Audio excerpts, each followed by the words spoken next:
Hi, this is Vicki again, and so I'm following up on the little word research that we just did. And so what this brings us to is the idea that the English people, by virtue of the etymology of their words, are Hebrew, or at least related to Hebrew. Now I'm going to start giving you the support for that. Okay, so back in the Bible, you've probably read Isaiah and Jeremiah, and if you did, you're probably very, very confused. Okay, and so if you read in Kings or the Bible, you will read about the captivity of the Israelite people. Now, you know the Israelites would not quit sinning. Okay, and so basically after the King David and after Solomon's reign, the kingdom of Israel was split up into two different groups, Israel and Judah, which a lot of y'all already know that, I know. Okay, and then Israel had 10 tribes and Judah had 2 tribes. Well, Judah was taken off into the Babylonian captivity, right? Okay, I didn't write that down, but that's Babylon. They went to the Babylonian captivity. And what we know of the Jewish people is in the Babylonian captivity is that they were released back. They were actually sent back by the hand of Cyrus, which had been prophesied years earlier. In fact, so we have the captivity of Shadrach, Meshach, and Abednego, and Daniel, and they were all there in the Babylonian captivity. We have a record of their captivity, and they came back to Jerusalem, and we have records of their captivity, and they're coming back. Ezra and Nehemiah recount the rebuilding of the Jerusalem temple, and Zechariah reports how happy God is going to put to be for Zerubbabel to be rebuilding the temple and stuff. And so they're sent back. Okay, and we get the word Jews from the word Judah. And some people say that Benjamin was the other tribe there with Judah because Judah always looked after his little brother Benjamin. Other people say it was the tribe of Levi. I don't know. But anyway, so there's 2 tribes down here. And then there's 10 tribes up here. Well, these 10 tribes of Israel got taken off in the Assyrian. They got taken off by the Assyrians, okay? And they never returned according to our Bible, okay? At least we don't think about them returning. Now I'm going to give you a little bit of support from, if you look in the first sentence of the book of James in the New Testament, it said, James, a servant of God and of the Lord Jesus Christ, to the 12 tribes which are scattered abroad, greeting. Okay, so they knew where the 12 tribes were. Then I found another thing in Peter, just today. It said, Peter, an apostle of Jesus Christ, to the strangers scattered throughout Pontus, Galatia, Cappadocia, Asia, and Bithynia, elect according to the foreknowledge of God the Father. Okay, so let me repeat the important part. Peter, an apostle of Jesus Christ, to the strangers scattered through Pontus, Galatia, Cappadocia, so forth. So they were scattered. And in James, right before that, we have, it says it's greetings to the 12 tribes, which are scattered abroad. So notice that we're told twice that they're scattered. Okay, well, scattered, okay, I'm going to get to it really fast. Okay, so my proposal is that the word scattered is actually part of the name of these sort of tribes that these people who went off Israel, which went off into the Assyrian captivity, that I propose that they became the Scythians, okay, and that's related to the word scattered, okay, and it's also, I'm going to show you something interesting too. I'm going to have to put the SCT up here. Okay, so let me try to work through this very gradually. Okay, Scythian is related to the word scythe, right? And a scythe is a type of threshing instrument that you're going to use to, probably not thresh, but you're going to get the wheat, to cut the wheat. That's how you cut the wheat. Okay, and it's interesting that in the Bible, and I wish I had my reference, I'm sorry, is that it says that God will make them a new threshing sledge. Okay, and so I personally think that is a prophecy about the Scythians, about how Israel becomes the Scythians. If you want to really want to read a really good report on this, you can look up Sharon Turner. online and look at his research. I think it was back in the 1800s where he was saying this. So, but I'm using the word research that I have. But anyway, so my proposal is that the the Israelites became the Scythians, and they used, so a lot of times you get a lot of different names coming off the same word. Okay, so they used the scythe, okay, to cut the wheat, and they became scattered, okay, because as a people they were scattered, okay, and they became there's other I want to say Indo-European names for the tribes that were there. You've often heard of the Gothic and the Celts. Those would be part of them, but there was a lot of other names, and they are called like the Scudi, the Goudi, the Gothic, and like the Scots. The word Scot even comes from that name, and the word Scandinavian, I just thought of that. Okay, so that word is related. Well, anyway, you can see sort of how these are derived from one another, but they're related words. Okay, so that's, okay, so wrap all that up is we're saying that the Israelites became all the European tribes. And they could have gone through, there's probably, I'm sure a lot of them, other ones of them have disappeared through Africa and come through the south because God said He's going to draw them from all places. So I'm not eliminating the possibility that some of them went through Africa.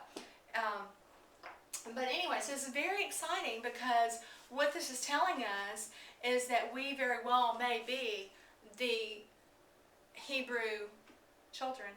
And that's what I think that we are.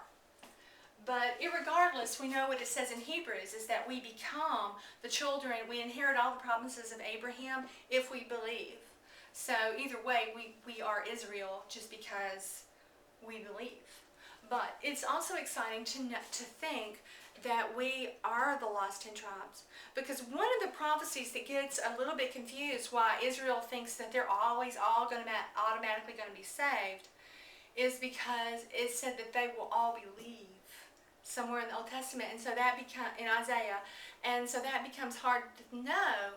But I propose that it's like this logic thing that you've been taught isn't true. Like if I say, if your teacher tells you, Jane wears a red dress whenever she feels happy. Okay, you've been taught that, but you've been taught that the opposite is not necessarily true.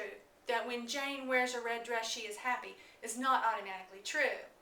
Well, so I don't know if this makes any sense, but what I'm saying is that the people who are the elect and who are Israel do believe. And it's just sort of a backwards logic thing. So anyway, so going on with the fact that we come from we are the 12 tribes of Israel, those of us who are believers. Okay, so one thing that's fun about that is that the Bible says, yea, I have a godly heritage, and it's really fun to think that you could be a descendant of some of these great heroes of the Bible, and, you know, you can, I hate to act like you can pick your patron saint and model, but, you know, Paul does say, you know, to walk like I walked, and of course we want to walk how Jesus walked, right? We were singing a song today about the faith of our fathers and the patriot, and it was a patriotic song that said, proudly it waves all glory over the land of the free, promise of hope and freedom, symbol of liberty. Red, white, and blue are its colors, colors both brilliant and clear, colors with far deeper meaning than may at first may appear. Red is for the blood of patriots who have died to free us. And right then I thought, who's the ultimate patriot? Jesus. He's the ultimate patriot of our lives, and He gave His blood for us. And here's no greater hero than Him. But anyway, so but all these guys in the Bible are heroes, and it's really fun. You know, I would like to think that I could live up to the standards that some of them lived up to, and, you know, all the tests of faith that they had to go through, you know, later on. And the Christians basically have always been persecuted. Just like, I think it's in James or else in 1 Peter, they talk about how the prophets were, persecuted so much for what they believed, and ultimately what's going to happen to us is that Christians are going to be persecuted too, and we really need to be getting ready for that. So, this is the fun part, is that the Scythians came, this is supposed to be mountains right here. So these are supposed to be mountains. So they came from Assyria, which is, I think, near Mesopotamia. I might be wrong about that. But they came up through what's called the, I want to say Uralic steeps. The steps. The mountains. And one thing that I want to say is that these people probably are Caucasian. We know that they are Caucasian, and that they went through the Caucasus Mountains. That's why Caucasians are called Caucasians, is because they came through the Caucasus Mountains. Okay, and there's another interesting word that's related to that, which is Caucasus, which is, you think of a gathering, a group, and that these people were going to gather is foretold in the Bible. Okay, and since they were, okay, so that brings up another subject. And I want to show you another interesting connection of words, is that the word disappear, like we talk about the lost 10 tribes of Israel. Okay, that word is related to the word diaspora. Okay, which just means, okay, that they were scattered. Okay, so this is back to the word scattered, but, we say that they disappeared. But then well, I'm thinking of that lovely song by Twila Paris, we shall assemble on the mountains. We shall, but anyway, it's told in the Bible about how we're going to gather together and assemble together. And anyway, but they, they became, the Caucasus part of the lost 10 tribes became the tribes of Europe, okay? Okay, so then they ended up, because of persecution, because persecution has always trailed the Christians. We had it during Rome. We had it during the Catholic Inquisitions. Millions of people lost their lives. If you look up Waldensians, you can just see a picture I don't even want to tell you about. But Christians have endured a lot of persecution, and that's what you've been taught, right? Is that a lot of people came over here because of religious persecution. So the Pilgrims came over here, and they landed in America. Well, in Zechariah, they're on this practically the same page. On one line of the page, it says something like from sea to shining sea. And in my Bible, exactly across on the other side, it talks about Ephraim, and it talks about that Ephraim is going to cross over the waters. I think I'm going to look that up. Oh, I think I just turned out to it. Okay.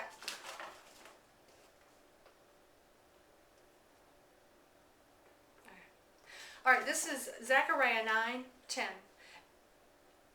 And I will cut off the chariot from Ephraim, and the horse from Jerusalem, and the battle bow shall be cut off, and he shall speak peace unto the heathen, and his dominion shall be from sea even to sea, and from a river even to the ends of the earth. So I think that someone was reading the Bible the day that we got the "Oh beautiful, for spacious skies, for amber waves of grain, for purple mountains, majesty above the fruited plain. America, America, God shed his grace on thee, and crown thy good with brotherhood from sea to shining sea." And I think someone was probably reading this verse right here. Now I noticed that it talked about Ephraim. It says, "I will cut off the chariot from Ephraim." And where's the other part that I wanted to tell you about? Oh, just here in 10:8 of Zechariah, it says, "I will hiss for them, and I will gather them, for I have redeemed them, and they shall increase as they have increased. And I will sow them among the people." Okay, so I will sow them. A spore, and the word diaspora is, you plant a spore or a seed. Okay, because they were scattered. You scatter seeds. I will sorry, I will sow them among the people, and they shall remember me in far countries, and they shall live with their children and turn again. Okay, so God is going to scatter them, and they're going to seem to disappear. But then it says they're going to turn again. And I will bring them again also out of the land of Egypt, which shows that some of them went south, and gather them out of Assyria. And I will bring them into the land of Gilead and Lebanon, and place shall not be found for them. So I don't understand this part about Gilead and Lebanon, but it says place shall not be found for them. I don't know if Gilead and Lebanon are metaphorical for a different place, or if they're literal, because it talks about somewhere else in the Bible about that the Medes or Midianites are supposed to hide the daughter of Zion, and sometimes so.